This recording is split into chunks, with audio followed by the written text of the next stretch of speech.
my name is Emily Coxey and I'm an Oklahoma State 4-H innovator and a Pittsburgh County 4-H ambassador. Today we're going to be doing the STEAM activity of building a carousel. So for this project, you're going to need a piece of craft foam. The kind that I like to use is made from recycled plastic. You're going to need a DC motor, and you're going to need a AA battery case with leads, which are the wires that come out of it, and you're also going to need, of course, two AA batteries. You're also going to need one piece of cardstock paper that you're able to cut into a circle that will fit onto your piece of craft foam.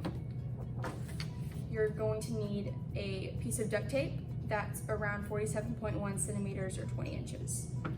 You're going to need a piece of cardboard as well that you can cut into the same circle, which is about a 6-inch diameter is what you're going to need for that. And then you're going to need 4 plastic animals. I'm using dinosaurs for today, but you can use pretty much anything from like farm animals to like ocean creatures, anything like that. You're going to also need a toy wheel. It can be from like one of your old cars that you can take apart that doesn't work anymore. Anything like that will work. And then you're going to need a cake pop stick. It looks like this.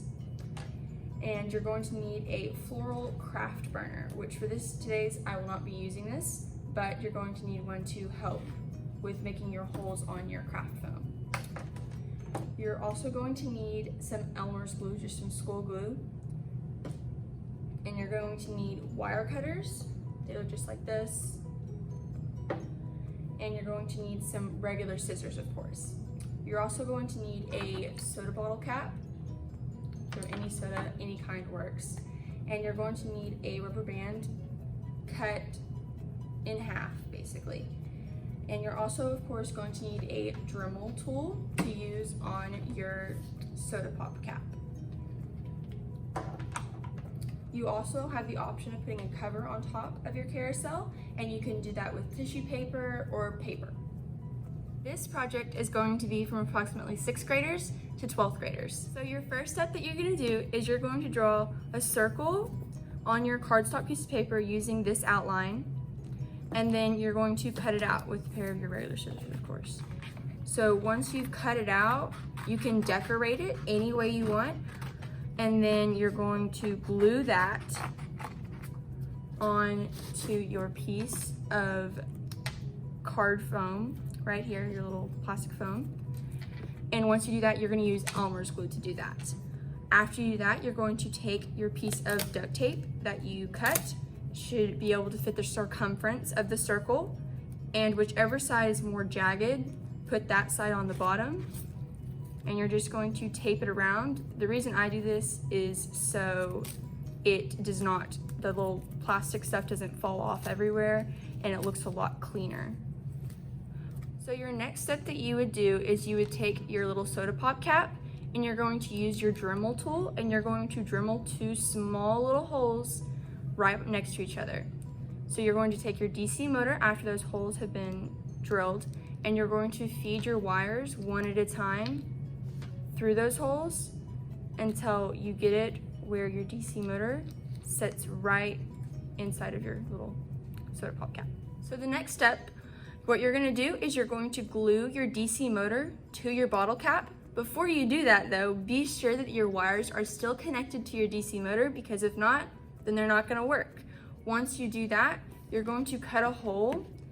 First you're going to draw it, and it's going to be the size of your bottle cap in the center of your card foam. So what you're going to do once you've cut that hole is you're just going to place your DC motor into that, and then you're just going to set that flush on the table. What you're going to do next is you're going to take your rubber band that's cut in half and your cake pop, and wherever how high you want your little carousel to be is where you're going to tie that rubber band around your cake pop. Once you've done that, you're going to take your hot glue gun and your little toy car wheel, and you're going to put a dab of glue right in the center. You're going to put quite a bit on there because you do not, since we're sticking our cake pop on there. So you're going to just press the cake pop right into the center of the hot glue, and you're going to hold it there. It's going to take a while for it to dry, but you're just going to hold it there until it dries.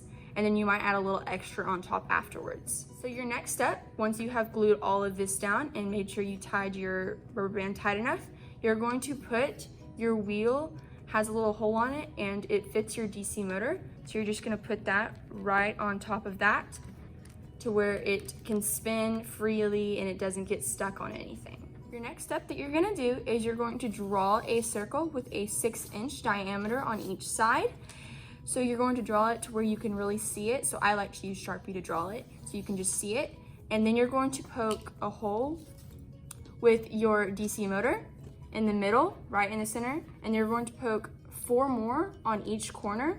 So 1, 2, 3, 4. Once you've done that, you can cut it out using a regular pair of scissors, should work just fine. Your next step is you're going to take your wire piece that you cut into approximately 6 inches, and you're going to take your little characters that look like this, really cute, and you're going to take that wire and you're going to thread it around the characters to where you can twist it around them just like this until it's tight. Then you're going to repeat that step 3 more times since you will have 4 characters. Once you have done this step to make it look like this, you're going to take those 4 holes on the side of your cardboard and you're going to feed the wire through to where, however high you want your animals to be. And then you're just going to twist that wire into like a little cinnamon roll. And then you're going to repeat that step with all 3 other animals. What you're gonna do next is you're going to take your 2 AA batteries and you're going to put them into your battery pack. Be sure that they're not gonna fall out or anything like that. And then you're just going to slide the lid on to where it snaps into place. What you're going to do next is you're going to take your battery pack and the wires that will be coming out from your little carousel base, and you're going to twist the black and black wires together. And then you will do the exact same for the red. Now, since you have made your little topper on it, you're going to take that center hole and you're going to feed it down onto your cake pop stick to where it rests flush on your little rubber band that you tied. Next, after that, you're going to put hot glue around the top of it, just around your little cake pop stick. You do have the option to put some sort of topper on it. For this one, I use tissue paper, or you can even use colorful paper. Whatever you want to do, make this project your own. So now I'm going to show you what it does. You're going to flip on the on switch on your battery pack, and it should start moving just like this. Basically, the science behind this carousel is the battery pack that the electricity produced from that is transferred through the wires, and once it gets to the DC motor starts to turn, of course, which in turn causes the wheel that we placed on there to turn, and of course the cake pop to turn as well, which is connected, of course, to your little cardboard piece and causes the whole carousel to turn.